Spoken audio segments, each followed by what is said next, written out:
Nadia duduk anggun di atas pelaminan, gaun putih sederhana yang membalut tubuhnya terasa begitu nyaman, meskipun jantungnya berdegup kencang.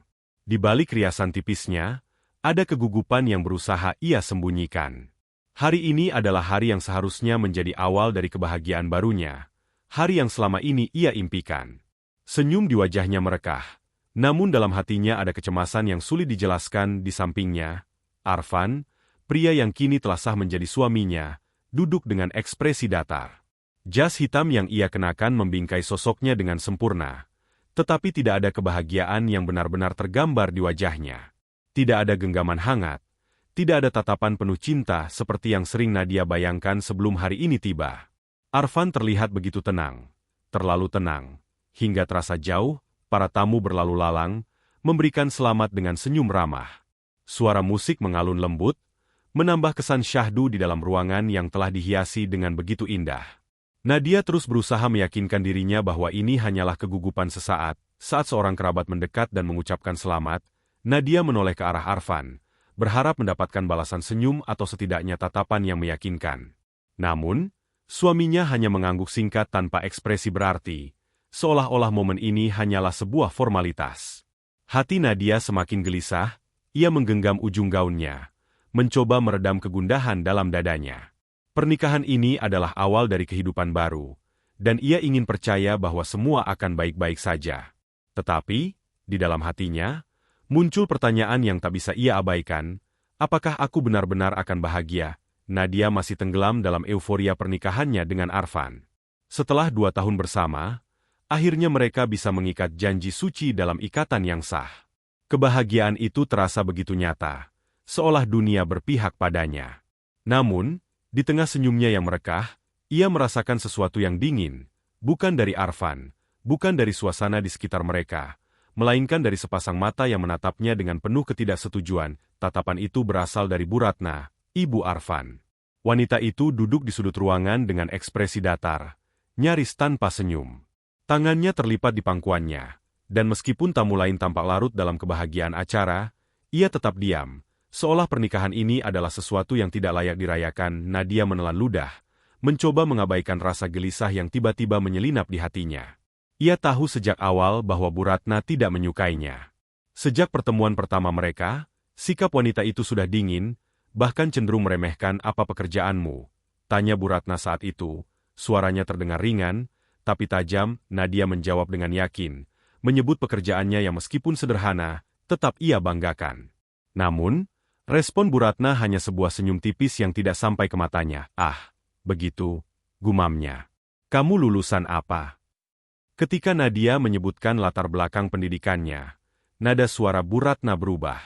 Oh, ternyata begitu, katanya sambil menyesap tehnya perlahan, seolah informasi itu telah memperjelas sesuatu di benaknya. Saat itu, Nadia masih mencoba berpikir positif. Ia berharap seiring waktu, Bu Ratna akan menerimanya. Namun, hari ini, di hari pernikahannya sendiri, tatapan dingin itu masih ada. Seakan pernikahan ini adalah sebuah keputusan yang salah bagi keluarga Arfan, Nadia mencoba menarik napas dalam-dalam, menenangkan dirinya. Ia menggenggam jemari Arfan di sampingnya, berharap mendapatkan sedikit kehangatan. Tapi suaminya tak bereaksi, tetap sibuk dengan percakapan bersama saudara-saudaranya. Di tengah kebahagiaan yang seharusnya ia rasakan, ada satu kenyataan yang kini semakin jelas. Cinta saja tidak cukup untuk diterima dalam keluarga ini. Nadia masih tenggelam dalam euforia pernikahannya dengan Arfan. Setelah 2 tahun bersama, akhirnya mereka bisa mengikat janji suci dalam ikatan yang sah. Kebahagiaan itu terasa begitu nyata, seolah dunia berpihak padanya. Namun, di tengah senyumnya yang merekah, ia merasakan sesuatu yang dingin, bukan dari Arfan, bukan dari suasana di sekitar mereka, melainkan dari sepasang mata yang menatapnya dengan penuh ketidaksetujuan. Tatapan itu berasal dari Bu Ratna, ibu Arfan. Wanita itu duduk di sudut ruangan dengan ekspresi datar, nyaris tanpa senyum. Tangannya terlipat di pangkuannya, dan meskipun tamu lain tampak larut dalam kebahagiaan acara, ia tetap diam, seolah pernikahan ini adalah sesuatu yang tidak layak dirayakan. Nadia menelan ludah, mencoba mengabaikan rasa gelisah yang tiba-tiba menyelinap di hatinya. Ia tahu sejak awal bahwa Bu Ratna tidak menyukainya. Sejak pertemuan pertama mereka, sikap wanita itu sudah dingin, bahkan cenderung meremehkan apa pekerjaanmu? Tanya Bu Ratna saat itu. Suaranya terdengar ringan, tapi tajam. Nadia menjawab dengan yakin, menyebut pekerjaannya yang meskipun sederhana, tetap ia banggakan. Namun, respon Bu Ratna hanya sebuah senyum tipis yang tidak sampai ke matanya. Ah, begitu, gumamnya. Kamu lulusan apa? Ketika Nadia menyebutkan latar belakang pendidikannya, nada suara Bu Ratna berubah. Oh, ternyata begitu, katanya sambil menyesap tehnya perlahan, seolah informasi itu telah memperjelas sesuatu di benaknya. Saat itu, Nadia masih mencoba berpikir positif. Ia berharap seiring waktu, Bu Ratna akan menerimanya. Namun, hari ini, di hari pernikahannya sendiri, tatapan dingin itu masih ada. Seakan pernikahan ini adalah sebuah keputusan yang salah bagi keluarga Arfan, Nadia mencoba menarik napas dalam-dalam, menenangkan dirinya. Ia menggenggam jemari Arfan di sampingnya, berharap mendapatkan sedikit kehangatan. Tapi suaminya tak bereaksi, tetap sibuk dengan percakapan bersama saudara-saudaranya. Di tengah kebahagiaan yang seharusnya ia rasakan, ada satu kenyataan yang kini semakin jelas. Cinta saja tidak cukup untuk diterima dalam keluarga ini. Hari pertama tinggal di rumah Arfan, Nadia berusaha meyakinkan dirinya bahwa semuanya akan baik-baik saja. Ia sadar, pernikahan dengan Arfan berarti bukan hanya menjadi bagian dari hidup suaminya, tapi juga keluarganya. Maka, meski ia merasa canggung dan gugup, ia tetap melangkah ke dapur pagi-pagi. Berniat membantu pekerjaan rumah, ia melihat Bu Ratna sudah duduk di meja makan, menyeruput teh hangat. Tanpa banyak bicara, Nadia mulai membersihkan piring-piring yang masih tersisa sejak semalam. Kamu nggak biasa kerja di rumah, ya? Suara Bu Ratna terdengar, tajam dan syarat penilaian. Nadia terkejut. Saya biasa, Bu. Saya hanya ingin membantu. Wanita itu menaruh cangkirnya dengan suara berisik. Kalau biasa, kenapa lambat begitu? Nadia menunduk, menahan napas. Ia baru saja memulai hari, dan sudah harus menerima komentar pedas. Namun, ia tetap diam, memilih untuk tidak membalas. Hari-hari berikutnya berjalan semakin sulit. Bu Ratna memperlakukannya lebih sebagai pembantu daripada menantu. Setiap pagi, Nadia harus bangun lebih awal, menyiapkan sarapan, mencuci pakaian, dan membersihkan rumah tanpa ada satupun penghuni rumah yang membantunya. Kalau ada yang kurang, komentar pedas selalu menyusul. Nasi ini terlalu lembek. Kamu nggak bisa menyetrika baju yang benar. Biarpun perempuan, tetap saja kalau nggak pintar ngurus rumah, nggak ada gunanya. Setiap kata itu terasa seperti duri yang menancap di hati Nadia, tapi ia berusaha bertahan. Ia ingin menjadi istri yang baik, menantu yang diterima. Namun, yang paling menyakitkan adalah Arfan, suaminya yang dulu penuh perhatian kini berubah menjadi sosok yang hanya menonton. Setiap kali Nadia mengeluh, setiap kali ia menceritakan bagaimana Bu Ratna memperlakukannya, Arfan hanya menghela napas. Kamu sabar saja. Ya, katanya dengan enteng. Mama memang begitu, tapi nanti juga biasa. Nadia ingin berteriak. Ia ingin Arfan membelanya, mengatakan sesuatu, apapun. Tapi tidak. Suaminya selalu memilih diam, membiarkannya menghadapi semuanya sendirian. Belum lagi Lina, adik Arfan, yang terang-terangan membenci kehadirannya. Kenapa sih abang nikahin kamu? Ucap Lina suatu kali dengan nada mengejek. Dia bisa dapat perempuan yang lebih segalanya. Tahu. Nadia hanya bisa menahan napas, menundukkan kepala sambil menahan air mata yang menggenang di pelupuknya. Tidak cukupkah semua yang ia lakukan? Tidak cukupkah ia berusaha menyesuaikan diri? Setiap hari, setiap jam, perasaan tidak diterima itu semakin kuat. Ia bukan menantu, bukan istri, bukan bagian dari keluarga ini. Ia hanya seseorang yang mereka toleransi dengan enggan, seseorang yang mereka anggap tidak pantas berada di sini. Dan perlahan, Nadia mulai bertanya pada dirinya sendiri, sampai kapan ia bisa bertahan? Awalnya, Nadia berpikir pernikahan akan membuat hubungannya dengan Arfan semakin erat. Ia membayangkan mereka berbagi cerita setiap malam, saling menguatkan setelah hari yang melelahkan. Namun, semua itu hanya harapan yang semakin hari terasa semakin jauh dari kenyataan. Sejak menikah, pria itu menjadi semakin sibuk dengan pekerjaannya. Pergi pagi, pulang larut malam, dan begitu sampai di rumah, yang ia cari hanyalah kasur untuk beristirahat. Percakapan mereka tidak lebih dari basa-basi singkat. Sudah makan? Atau, hari ini gimana? Yang dijawab tanpa ketertarikan. Tidak ada lagi canda tawa seperti dulu, Tidak ada lagi pelukan hangat yang membuat Nadia merasa berarti. Di rumah, ia hanya punya kesunyian. Nadia berusaha mengerti. Ia mencoba mengisi hari-harinya dengan kegiatan lain. Membantu di rumah, bersikap baik pada mertuanya meskipun tetap diperlakukan dingin.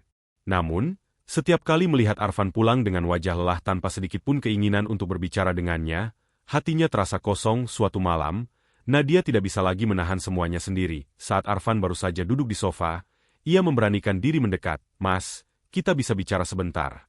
Suaranya pelan, hampir ragu. Arfan menghela napas panjang sebelum menjawab. "Apa lagi, Nat?" Nadia menggigit bibirnya, berusaha mengendalikan perasaan.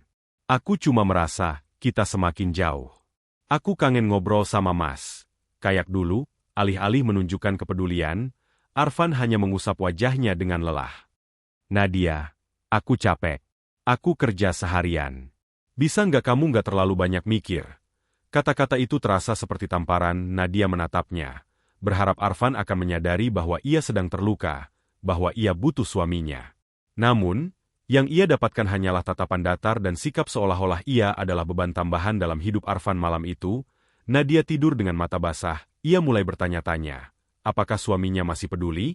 Ataukah pernikahan ini perlahan-lahan berubah menjadi sesuatu yang hampa? Sesuatu yang tidak lagi berarti bagi Arfan. Yang ia tahu, hatinya semakin dingin. Sama seperti pernikahan mereka, Nadia menarik napas dalam saat berdiri di dapur, berusaha mengabaikan suara-suara yang terus menyayat hatinya. Ia telah memasak dengan penuh hati, berharap kali ini bisa membuat sesuatu yang bisa dinikmati oleh semua orang. Tangannya sedikit gemetar saat ia menyusun hidangan di meja makan, tetapi sebelum ia sempat mengundang siapapun untuk makan, suara dingin Bu Ratna memecah keheningan. "Masakan macam apa ini? Kenapa baunya nggak enak?" Nadia menoleh, melihat ibu mertuanya berdiri dengan ekspresi jijik. Dengan gerakan kasar, wanita itu mengaduk-aduk lauk yang sudah tersusun rapi di piring. "Pantas saja rumah ini jadi bau. Ternyata kamu yang masak. Kamu ini sebenarnya perempuan atau bukan? Masak aja nggak becus. Pantas Arfan malas pulang." Kata-kata itu seperti pisau yang menusuk hati Nadia. Di meja makan, Arfan hanya sibuk dengan ponselnya, tak menoleh sedikit pun. Seolah semua hinaan itu bukan masalah. Seolah ia tidak peduli. Nadia menelan ludah. "Saya sudah berusaha." "Bu berusaha?" "Hah?" Bu Ratna tertawa sinis. "Kalau hasilnya begini, nggak usah masak sekalian. Kamu ini cuma nyusahin di rumah ini." Air mata mulai menggenang di pelupuk mata Nadia, tapi ia berusaha menahannya. Ia melirik Arfan, berharap suaminya akan membelanya, berharap ada sedikit saja pembelaan dari orang yang dulu berjanji akan melindunginya. Namun, Arfan tetap diam, jemarinya sibuk mengetik di layar ponselnya, seolah dunia di sekitarnya tidak ada. Bahkan saat semua orang di rumah ini terus merendahkan istrinya, ia tetap tak bergeming. "Mas." Suara Nadia bergetar, penuh harap. Arfan akhirnya mendongak, tapi bukan dengan perhatian yang Nadia inginkan. Ia malah menghela napas, seolah kesal karena Nadia mengganggunya. "Udahlah, Nat, jangan lebay. Ibu cuma bercanda-canda." Nadia merasa dadanya sesak. Sejak kapan hinaan seperti itu bisa disebut canda? Makan malam itu berubah menjadi mimpi buruk. Nadia hanya bisa duduk dalam diam, menahan tangisnya sambil merasakan betapa tidak berartinya dirinya di rumah ini. Tidak dihargai sebagai istri, tidak diterima sebagai menantu, ia hanya bayangan. Hidup di antara orang-orang yang tidak menginginkannya. Suasana acara keluarga di rumah mertua terasa meriah bagi semua orang, kecuali Nadia. Ia berdiri di sudut ruangan, berusaha menenangkan dirinya di tengah keramaian. Tawa dan obrolan memenuhi udara, tetapi di telinganya, suara-suara itu terdengar seperti gemuruh yang mengancam akan menelannya kapan saja. Ia berusaha tersenyum, meskipun hatinya sudah terlalu lelah. Ketika Nadia hendak membawa nampan berisi minuman ke meja tamu, tiba-tiba Bu Ratna menghardiknya dengan suara keras. "Astaga, kenapa kamu berdiri di situ saja? Menantu kok nggak tahu diri? Cepat layani tamu." Beberapa orang mulai melirik ke arahnya. Nadia menggigit bibirnya, lalu dengan cepat melangkah menuju meja, berusaha menyajikan minuman dengan tenang. Tapi nasib buruk seakan selalu mengikutinya. Gelas di ujung nampan sedikit oleng, dan beberapa tetes minuman tumpah ke meja. "Ya ampun, lihat!" Suara Bu Ratna terdengar semakin tajam. "Bahkan kerja sepele kayak gini aja nggak bisa. Malu-maluin. Ini menantu atau beban? Tawa kecil terdengar dari beberapa tamu, membuat wajah Nadia terasa panas. Matanya mulai berkaca-kaca, tetapi ia mencoba tetap tegak. Dari awal saya sudah bilang, anak saya itu bisa dapat yang jauh lebih baik. Lanjut Bu Ratna, sengaja mengucapkannya keras agar semua orang mendengar.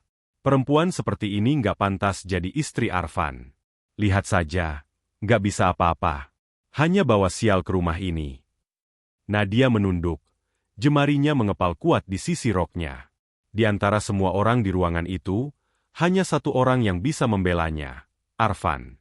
Tapi ketika ia menoleh, suaminya hanya diam, tidak menunjukkan ekspresi apapun. Ia tidak peduli. Saat itu juga, sesuatu di dalam hati Nadia patah. Ia sudah cukup bersabar. Sudah cukup menahan semua rasa sakit dan penghinaan. Ia datang ke rumah ini sebagai istri, berharap bisa menjadi bagian dari keluarga. Tetapi yang ia dapatkan hanyalah luka. Nadia menegakkan punggungnya, lalu menatap Bu Ratna. Untuk pertama kalinya, ia tidak merasa takut. Terima kasih, Bu. Sekarang saya sadar. Saya memang gak pantas ada di sini tanpa menunggu jawaban. Nadia berbalik dan melangkah pergi. Ia tidak lagi peduli dengan tatapan tamu-tamu, dengan Arfan yang tetap diam, atau dengan Bu Ratna yang masih mencibir di belakangnya. Untuk pertama kalinya setelah sekian lama, Nadia merasa ringan. Ia telah membuat keputusan yang seharusnya sudah ia ambil sejak dulu. Ia memilih dirinya sendiri. Nadia berdiri di depan pintu rumah orang tuanya. Tangannya gemetar saat hendak mengetuk. Udara malam terasa dingin, tetapi tidak ada yang lebih dingin dari hatinya yang dipenuhi luka. Matanya sembab, tubuhnya lelah, dan pikirannya masih dipenuhi bayangan penghinaan yang ia terima dari keluarga suaminya. Pintu akhirnya terbuka, dan sosok ibunya berdiri di sana. Begitu melihat wajah putrinya yang penuh kesedihan, tanpa bertanya apa-apa, ibunya langsung menariknya ke dalam pelukan hangat. Nak, kamu pulang. Suara lembut ibunya membuat pertahanannya runtuh. Nadia menangis terseduh-seduh di pelukan ibunya. Semua kesakitan yang selama ini ia pendam akhirnya tumpah. Ia tidak perlu lagi berpura-pura kuat atau menahan diri. Ia tahu ibunya tidak akan menghakiminya, tidak akan menyalahkannya. Maaf. Maaf aku pulang dalam keadaan begini. Isaknya, ibunya mengusap punggungnya dengan lembut. Rumah ini selalu jadi tempatmu kembali. Nak, kamu tidak perlu minta maaf. Malam itu, untuk pertama kalinya dalam waktu yang lama, Nadia bisa tidur dengan tenang. Ia tidak lagi harus mendengar hinaan, tidak perlu lagi merasa tidak dihargai. Hari-hari berikutnya, ia mulai membangun kembali hidupnya dari nol. Dengan dukungan orang tuanya, ia mencoba mencari pekerjaan, meskipun rasa percaya dirinya masih hancur. Ia sempat merasa takut ditolak, takut gagal, tetapi ia tahu bahwa ia tidak boleh menyerah. Sampai akhirnya, ia diterima bekerja di sebuah restoran kecil di pusat kota. Pemiliknya, seorang wanita parubaya bernama Bu Maya, menyambutnya dengan senyum ramah. Kamu bisa mulai dari hal-hal sederhana dulu, pelajari pelan-pelan. Kata Bu Maya saat pertama kali Nadia mulai bekerja. Nadia mengangguk. Ia tidak tahu banyak soal pekerjaan restoran, tetapi ia siap belajar. Hari-harinya kini diisi dengan kegiatan baru, membantu di dapur, melayani pelanggan, dan memahami ritme kerja yang jauh berbeda dari kehidupannya sebelumnya. Bu Maya bukan hanya sekadar atasan, tetapi juga sosok mentor yang selalu memberinya semangat. Jangan biarkan masa lalu menahan langkahmu, Nadia. Kamu punya kehidupan baru sekarang. Jalani dengan percaya diri. Kata-kata itu menguatkan hatinya. Sedikit demi sedikit, ia mulai menemukan dirinya kembali. Luka di hatinya mungkin belum sepenuhnya sembuh, tetapi ia tahu satu hal. Ia tidak lagi berada di tempat yang salah. Ia sedang melangkah menuju kehidupan yang lebih baik. Nadia menatap dapur kecil di rumah ibunya dengan perasaan campur aduk. Disinilah ia akan memulai sesuatu yang baru. Usaha catering kecil-kecilan yang ia impikan. Meski hanya bermodalkan peralatan sederhana dan pengalaman memasak seadanya, ia percaya bahwa ini adalah langkah yang harus ia ambil. Ibunya, yang selalu menjadi pendukung setianya, berdiri di sampingnya dan tersenyum. Kamu pasti bisa. Nak, pelan-pelan saja. Yang penting mulai dulu. Dengan sisa tabungan yang ia kumpulkan dan sedikit tambahan modal dari ibunya, Nadia membeli bahan-bahan terbaik untuk percobaan pertamanya. Ia memutuskan untuk menawarkan menu sederhana. Nasi kotak dengan lauk rumahan yang hangat dan penuh rasa. Hari pertama memulai usahanya penuh dengan tantangan. Ia harus memastikan setiap pesanan tepat waktu, menjaga kualitas makanan, dan mengatasi rasa cemasnya sendiri. Namun, begitu pelanggan pertama datang dan memberikan senyum puas, ia tahu bahwa usahanya tidak sia-sia. Pelan tapi pasti, usaha cateringnya mulai dikenal. Awalnya hanya dari tetangga dan kenalan yang mencoba makanannya, lalu merekomendasikan ke teman-teman mereka. Nadia semakin sibuk, tetapi ia menikmatinya. Setiap pagi ia bangun lebih awal untuk menyiapkan pesanan, memastikan semua makanan dibuat dengan sepenuh hati. Tak jarang, ia menghadapi kendala, pesanan mendadak, bahan yang kurang, atau rasa lelah yang luar biasa. Namun, ia tidak menyerah. Setiap kesulitan ia jadikan pelajaran. Ia belajar cara mengatur keuangan, mencari supplier bahan yang lebih murah tapi berkualitas, hingga memanfaatkan media sosial untuk mempromosikan usahanya. Suatu hari, ia menerima pesanan dalam jumlah besar dari sebuah kantor yang tertarik dengan makanannya. Itu adalah titik balik yang ia butuhkan. Dari sana, usahanya berkembang lebih cepat. Pelanggannya bertambah, dan ia mulai mempekerjakan beberapa orang untuk membantunya. Saat melihat dapur kecil yang dulu hanya tempatnya memasak untuk keluarga kini berubah menjadi pusat aktivitas yang sibuk, Nadia tersenyum penuh syukur. Ia telah melewati begitu banyak kesulitan, tetapi sekarang ia berdiri lebih kuat dari sebelumnya. Usahanya tidak hanya memberinya penghasilan, tetapi juga harga diri dan kebebasan yang selama ini ia cari. Ia tidak lagi menjadi wanita yang terperangkap dalam kehidupan yang menyakitkan. Ia adalah seorang pejuang. Seseorang yang membangun kembali hidupnya dengan tangannya sendiri. Nadia berdiri di tengah ruangan besar yang dipenuhi aroma makanan lezat dari dapur cateringnya. Gaun sederhana namun elegan membalut tubuhnya. Wajahnya berseri dengan senyum percaya diri. Ia mengawasi para pegawainya yang sibuk menata hidangan di meja prasmanan, memastikan semuanya berjalan sempurna. Hari ini adalah acara besar yang dipesan oleh seorang klien penting, keluarga terpandang di kota. Namun, yang tidak ia sangka, acara ini ternyata adalah perayaan ulang tahun salah satu anggota keluarga Arfan. Saat nama itu disebut oleh panitia acara, jantungnya sempat berdegup lebih kencang. Tapi ia cepat menenangkan diri. Ia bukan lagi Nadia yang dulu, yang selalu merasa kecil di depan mereka. Kini, ia adalah pemilik bisnis catering yang sukses, seorang wanita yang bangkit dari keterpurukan. Ketika tamu mulai berdatangan, Nadia tetap fokus pada pekerjaannya. Namun, dari sudut matanya, ia bisa melihat sosok-sosok yang dulu meremehkannya. Bu Ratna berdiri angkuh dengan gaun mahalnya. Lina berjalan dengan penuh percaya diri. Dan Arfan, pria yang dulu ia cintai dengan sepenuh hati, melangkah masuk dengan wajah tanpa ekspresi. Saat mereka berjalan mendekati meja hidangan, ekspresi mereka berubah. Mata Bu Ratna membulat ketika melihat nama catering yang tertera di kartu kecil di meja prasmanan. Nadia S. Kitchen. Ina menyipitkan mata, mencoba memastikan bahwa ini bukan kebetulan. Sementara Arfan, yang berdiri beberapa langkah di belakang, terlihat terpaku. Tak lama, seorang tamu memanggil Nadia untuk mengucapkan terima kasih atas hidangan yang luar biasa. Itu adalah momen yang tak terhindarkan. Bu Ratna, Lina, dan Arfan kini benar-benar melihatnya.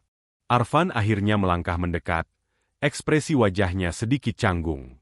Nadia, jadi ini catering milikmu. Nadia menatapnya dengan tenang. Tidak ada kemarahan, tidak ada dendam, hanya ketenangan seorang wanita yang telah menemukan jalannya sendiri. Iya, ini usaha saya. Jawabannya sederhana, tapi penuh makna. Bu Ratna tampak sulit menerima kenyataan.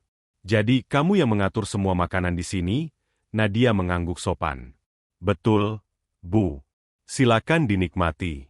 Saya pastikan semua hidangan dibuat dengan kualitas terbaik. Bu Ratna tidak langsung menjawab. Mungkin sulit baginya menerima bahwa menantu yang dulu ia hina kini menjadi seorang pengusaha sukses. Lina hanya mendengus kecil, sementara Arfan masih berdiri diam, seolah belum bisa sepenuhnya memproses kenyataan di depannya. Dulu, ia diperlakukan seperti pembantu, diremehkan dan dihina. Namun kini, ia berdiri dengan kepala tegak, membuktikan bahwa ia lebih dari sekadar istri yang pernah mereka anggap tak berguna.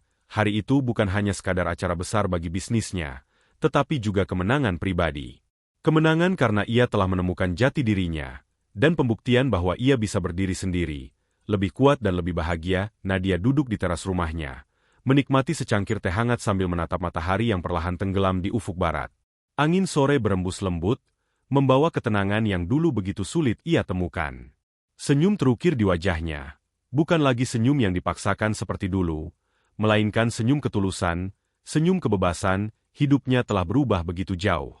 Dari seorang istri yang direndahkan, ia kini menjadi seorang wanita mandiri yang berdiri di atas kakinya sendiri. Bisnis catering yang ia bangun dengan penuh perjuangan kini berkembang pesat, bahkan mulai menerima pesanan dari luar kota.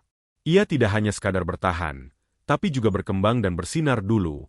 Ia berpikir bahwa kebahagiaannya bergantung pada seseorang, pada pernikahan, pada penerimaan mertua, pada cinta yang ternyata semu. Namun kini, ia sadar bahwa kebahagiaan sejati berasal dari dirinya sendiri. Dari keberanian untuk meninggalkan hal yang menyakitinya, dari tekad untuk bangkit, dan dari kepercayaan bahwa ia pantas mendapatkan yang lebih baik. Ponselnya bergetar. Sebuah pesan masuk dari Bumaya, mentor sekaligus sahabat yang selalu mendukungnya. Nadia, ada tawaran kerja sama baru. Sepertinya ini bisa membawa usahamu ke tingkat berikutnya. Kapan kita bisa bertemu? Nadia tersenyum. Kesempatan baru selalu datang, dan kini, ia tidak takut untuk meraihnya. Dengan keyakinan penuh, ia membalas pesan itu. Besok kita bahas. Bu. Saya siap untuk langkah besar berikutnya. Langit berubah warna keemasan, mencerminkan perasaan hatinya yang kini penuh harapan. Nadia menatap ke depan, bukan lagi dengan ketakutan, tetapi dengan keyakinan. Masa lalunya mungkin penuh luka, tapi masa depannya kini adalah miliknya sepenuhnya. Cerah, bebas, dan penuh kemungkinan indah.